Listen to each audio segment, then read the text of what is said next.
हे good evening friends, कैसे हो आप सभी लोग। Welcome to trading sense data trading. हम लोगों ने जो डिस्कस किया था कल के वीडियो में वो एक बार रिव्यू कर लेते। उससे पहले आप लोगों को पूछना चाहूंगा कि आज जो मार्केट में बहुत बड़े गैप डाउन आया, 2 दिनों से गैप डाउन आ रहा है, आप में से कितने लोगों को ये गैप डाउन मूवमेंट कैच करने को मिला? आप लोगों में से कितने लोगों ने इसमें पैसा बनाया या किसने पैसा नहीं बनाया? आप प्लीज कमेंट में बता दीजिए, ठीक है। तो हम डिस्कस करते हैं कि हम लोगों ने क्या कल के वीडियो में डिस्कस किया था। कि कल के वीडियो में हम लोगों ने डेटा देख के ये प्रेडिक्ट किया था, as well as global markets भी वीक थे, तो हम लोगों ने बोला था कि ये डेटा पॉइंट्स है जो डेटा पॉइंट सजेस्ट कर रहे हैं कि हो सकता है हम गैप डाउन ओपन हो जाए। हालांकि फ्राइडे क्लोजिंग इतना बुरा नहीं था जितना आज गैप डाउन नीचे खुल गया। और गैप डाउन खुलने के बाद हम लोगों ने, हमारे कोई बाइंग का प्लान नहीं था, पर फिर भी आप लोगों के साथ एक बार सपोर्ट बन रहा है ये मैसेज लाइव मार्केट में टेलीग्राम चैनल पे पोस्ट किया था, और वो सपोर्ट सही में वर्क हुआ। और सही में वर्क होके अच्छा खासा पुल बैक निफ्टी ने दिया। और फिर सेकंड हाफ में वो पुल बैक वापस से नलीफाई हो गया, वापस ऊपर निफ्टी शार्पली ऊपर आ गया। ऐसा सेकंड हाफ अप डाउन रहा। तो बहुत बड़ा कुछ वन साइडेड ट्रेंडिंग ना ही डेटा था, ना ही आज का दिन था। ओके, अब निफ्टी जो है, निफ्टी का सबसे इंपॉर्टेंट पैरामीटर जो है, ये जो बीच वाला जो गैप बना हुआ है निफ्टी का, ये गैप फिलिंग का निफ्टी कभी ना कभी जरूर कोशिश करेगा। ये गैप जो बना हुआ है करीबन उस वो कितने पॉइंट का है गैप, हम लोग देख लेते हैं।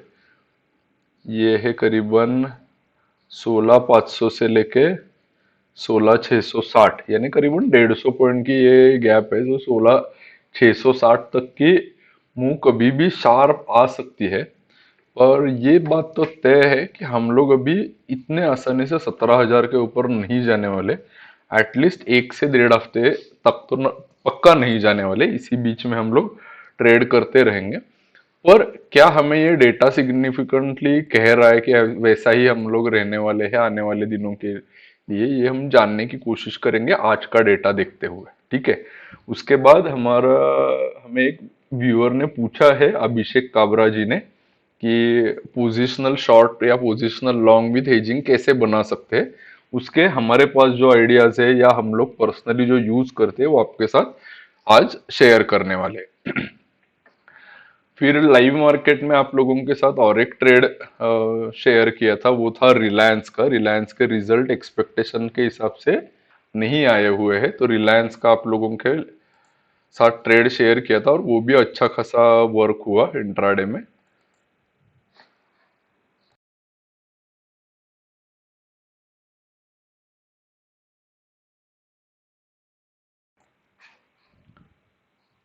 कहीं इस लेवल के आसपास जो है वो रिलायंस का हम लोगों ने ट्रेड आपको सजेस्ट किया था। करीबन ये 254644 के आसपास जब रिलायंस था तब शेयर किया था। और वहां से ऑलमोस्ट ऑलमोस्ट 35-40 पॉइंट्स की डाउन मूव रिलायंस में देखी गई है, ठीक है। वापस हम यहाँ पे निफ्टी का चार्ट ऊपर, ऐसा नहीं है कि रिलायंस यहाँ से कुछ खराब हुआ है या बहुत अभी गिरने वाला है, ऐसा नहीं है। और हो सकता है और 100 पॉइंट गिर जाए, ऐसा एटलीस्ट आज डेटा स्ट्रक्चर में तो वैसा बन रहा था कि आज या कल में 2-3 दिनों में 2400 तक वो जा सकता है, ऐसा डेटा स्ट्रक्चर तो बता रहा है, ठीक है। बैंक निफ्टी में हम लोगों ने क्या डिस्कस किया था? बैंक निफ्टी में हम लोगों ने डिस्कस किया था कि 34,090 का लेवल अगर ब्रेक होता है तो हम लोग एक बार बेरिश ट्रेड इनिशिएट करेंगे, और नीचे से अगर ऊपर आता है तो हम बुलिश ट्रेड इनिशिएट करेंगे। बैंक निफ्टी भी बहुत छोटे 400 से 500 पॉइंट के दायरे में ही आज पूरे दिन काम करता रहा।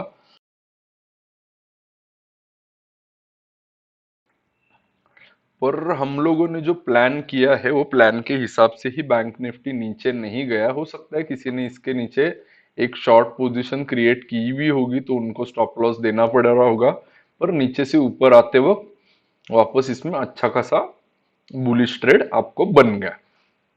अब बैंक निफ्टी के चार्ट जो है, बैंक निफ्टी के चार्ट निफ्टी के कंपैरिजन में काफी ठीक ठाक है अभी भी। बहुत ज्यादा खराब नहीं है मेरे पॉइंट ऑफ व्यू से। बैंक निफ्टी के जितने खराब है उतने खराब डेफिनेटली नहीं है। तो चलो देखते हैं फिर आने वाले दिन के लिए हम लोग क्या प्लान कर सकते हैं। पहले देखते हैं कि कैश के डेटा में क्या हुआ है। आज के दिन में एफआई ने सेलिंग की है, पर थोड़ी सी सेलिंग का पेस कम हुआ है। कल के दिन में इतना गैप डाउन होने के बावजूद भी बहुत बड़ा नंबर था, आज उतना बड़ा नंबर नहीं है। और उसको अच्छी खासी लेवल से डीआई ने डिफेंड किया हुआ है। आज हम लोगों ने आईटी सेक्टर में काफी अच्छा बाउंस देखा, बाइंग देखी आईटी सेक्टर में। तो मोस्ट प्रोबेबली डीआई का ये जो बाइंग है ये आईटी सेक्टर में हुआ है। अब चलते हैं डेरिवेटिव में आज के दिन में क्या क्या पोजीशन बनाई गई है। आज का दिन है 9 मई को एफआईआई ने जो है फ्यूचर्स में बेरिश पोजीशन अच्छी खासी वापस से बनाई हुई है।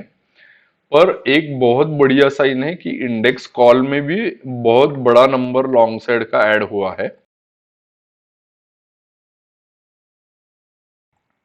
उसके मुकाबले आज के दिन में पुट साइड में नया कोई लॉन्ग एडिशन नहीं हुआ है, पर स्टॉक फ्यूचर वापस से एक बार बेरिश पोजीशन ज्यादा है as compare to long positions. ठीक है।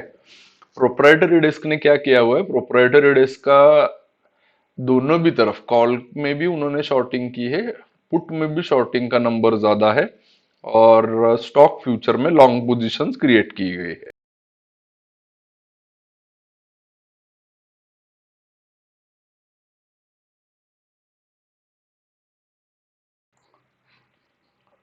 अब इस डेटा स्ट्रक्चर को देखते हुए हम आने वाला दिन जो है नेक्स्ट डे यानी 10 में कैसा रहेगा वो प्रेडिक्ट करने की कोशिश करेंगे।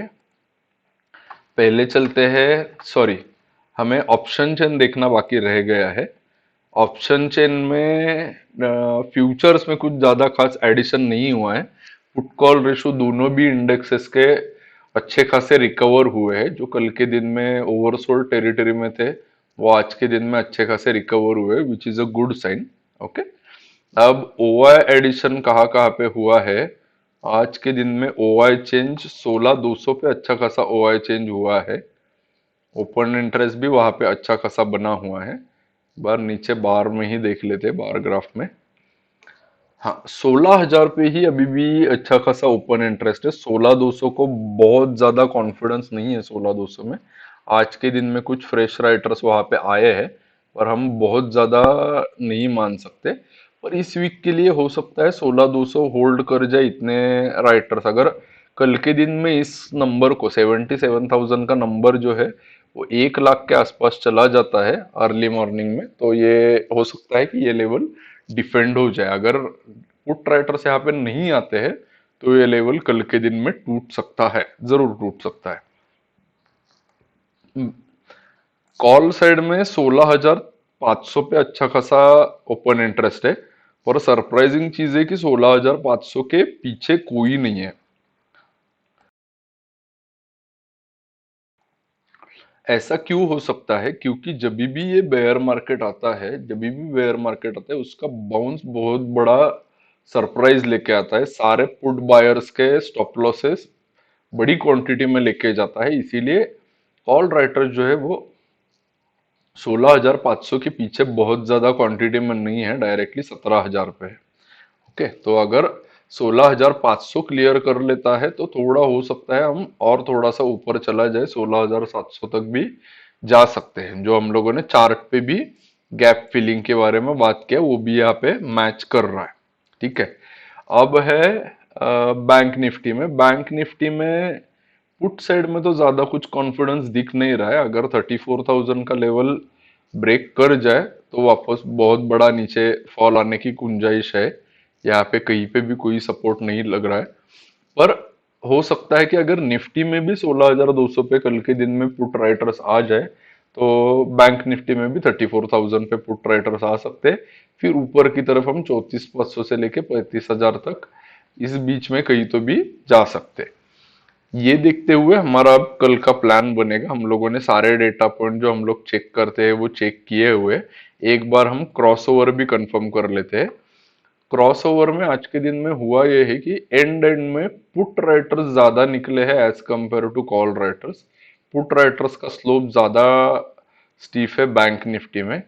निफ्टी में वैसा ज्यादा स्टीफ नहीं है, पर हाँ फिर भी यहाँ से पुट राइटर्स थोड़े ज्यादा क्वांटिटी निकले हैं as compare to call writers. Okay, तो ये इंडिकेशन है कि कोई भी ज्यादा क्वांटिटी पुट राइटिंग की ओवरनाइटली कैरी नहीं करना चाह रहा है, कोई भी नहीं करना चाह रहा है।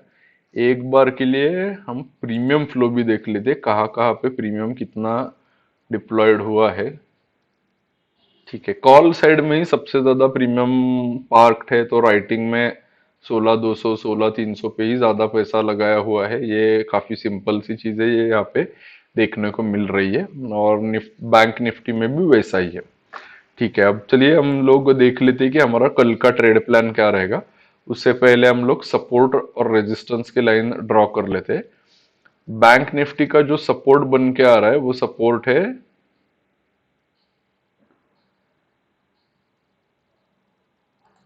33,969 से लेके 20-25 पॉइंट ऊपर नीचे।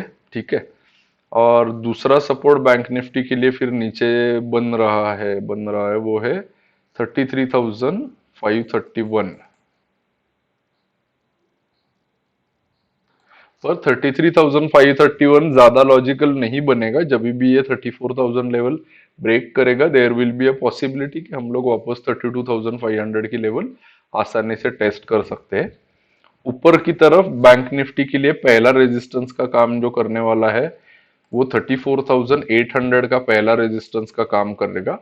और दूसरा ये जो गैप बना हुआ है ये यहाँ पे दूसरा रेजिस्टेंस का काम करेगा 35,158। अब हम लोगों ने डेटा देखा है कि जिसमें वन साइडेड डायरेक्शनल डेटा कुछ भी बना हुआ नहीं है।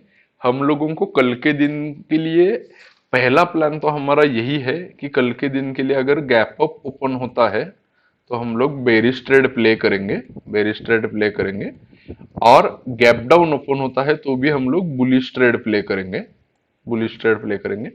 और फ्लैट ओपन होता है तो हम लोगों ने ओआई एडिशन के बारे में आपके साथ डिस्कस किया, वो ऑब्जर्व करेंगे लाइव मार्केट में और फिर ट्रेड लेंगे। अगर फ्लैट ओपन होता है तो हम रुके रहेंगे, हम लोग जल्दबाजी नहीं करेंगे, सिर्फ गैप अप और गैप डाउन के लिए हम लोग प्लान करेंगे। सेम प्लान हमारा निफ्टी में भी रहेगा, सेम प्लान निफ्टी में भी है।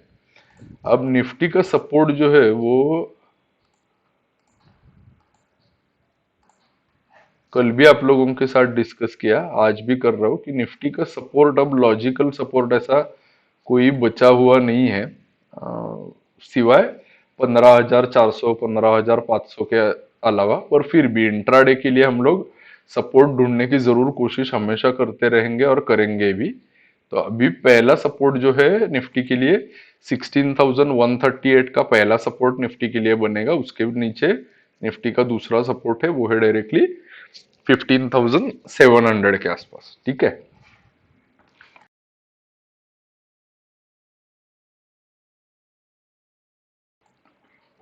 निफ्टी के लिए रेजिस्टेंस का काम पहला कौन सा जोन करने वाला है? आज जहां से निफ्टी दो बार फिसला हुआ है वो 16,400 का पहला लेवल है। और 16,400 का लेवल क्लियर होने के बाद फिर हमें ऊपर और करीबन 200 पॉइंट का रेंज ओपन हो जाता है। तो 16,400 क्लियर करने के बाद अगर 15 मिनट का कोई कैंडल क्लोज दे देता है तो ऊपर की तरफ हम 200 पॉइंट और मूव कर सकते हैं, तो उसके अकॉर्डिंगली हमें प्ले करना चाहिए।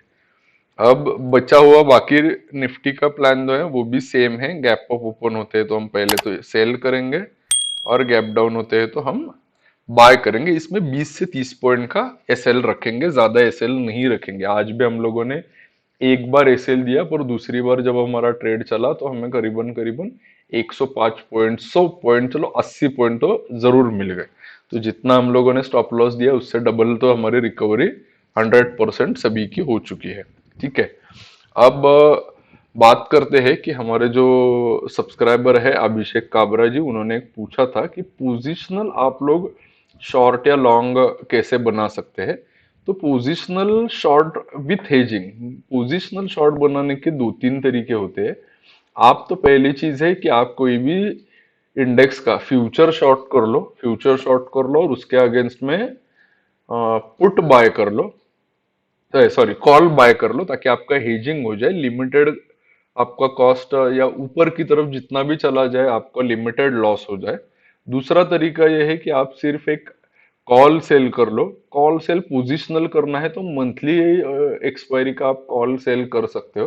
काफी ज्यादा दूर की एक्सपायरी चूज करने की जरूरत नहीं है, सेम मंथ की एक्सपायरी करोगे तो अच्छा रहेगा। और अगर आप ऑप्शन बायर हो, अगर आप ऑप्शन बायर और आपको पुट बाय करके ट्रेड करना है पोजिशनली तो भी आप कर सकते हो, बहुत ब्यूटीफुली आप कर सकते हो। उसका मेथड ये है कि आपको मल्टीपल लॉट के पुट बाय करने पड़ेंगे और उसके अगेंस्ट में अगर आप 4 लॉट पुट बाय करते हो तो उसके अगेंस्ट में आपको 2 लॉट पुट के सेल करने पड़ेंगे, जो आपका हेजिंग का काम करेंगे, थीटा से आपको बचाएंगे। और जब भी डाउन मूव आएगा, आपके पास अगर 4 लॉट है और उसके अगेंस्ट में 2 सेल है, तो आप एट अ टाइम 2 लॉट और 2 लॉट बाइंग के और 1 लॉट सेलिंग के ऐसा सेल ये पोजीशन स्क्वायर ऑफ कर सकते हो। आपका पहला टारगेट आने के बाद दूसरा टारगेट जब आएगा तो दूसरी क्वांटिटी कर सकते हो। तो ये पुट बाइंग के जरिए, इसके लिए इंपॉर्टेंट चीज ये है कि इसके ये स्ट्रेटेजी के लिए आपको एक्सपायरी थोड़ी सी दूर की सिलेक्ट करनी पड़ेगी। जैसे आप 2 हफ्ते दूर की एक्सपायरी सिलेक्ट करोगे तो आपको ज्यादा कंफर्टेबल सिचुएशन रहेगा। ये सबसे बढ़िया पोजिशनल स्ट्रेटेजीज है और ये हम लोग भी प्ले आउट करते हैं। आपको इससे भी कम कैपिटल में और इससे भी सेफ स्ट्रेटेजी चाहिए तो आप सीधा सीधा है कि आप लॉन्ग स्ट्रैंगल कर सकते हो। लॉन्ग स्ट्रैंगल में से भी आपको पोजिशनली अच्छा पैसा बन सकता है। ठीक है, तो thank you very much for asking question. अगर आपको फिर भी इसके ऊपर कुछ डाउट है तो आप टेलीग्राम पे हमारे साथ पर्सनली भी कनेक्ट हो सकते हैं, हम आपको एक्सप्लेन करेंगे और भी डिटेल। या फिर आपको अगर वीडियो में ही एक्सप्लेनेशन चाहिए तो कमेंट में बताइए, हम लोग यहाँ पे भी वापस डिस्कशन करेंगे। तब तक के लिए thank you very much friends, good night, take care, जय हिंद, सी यू टुमारो।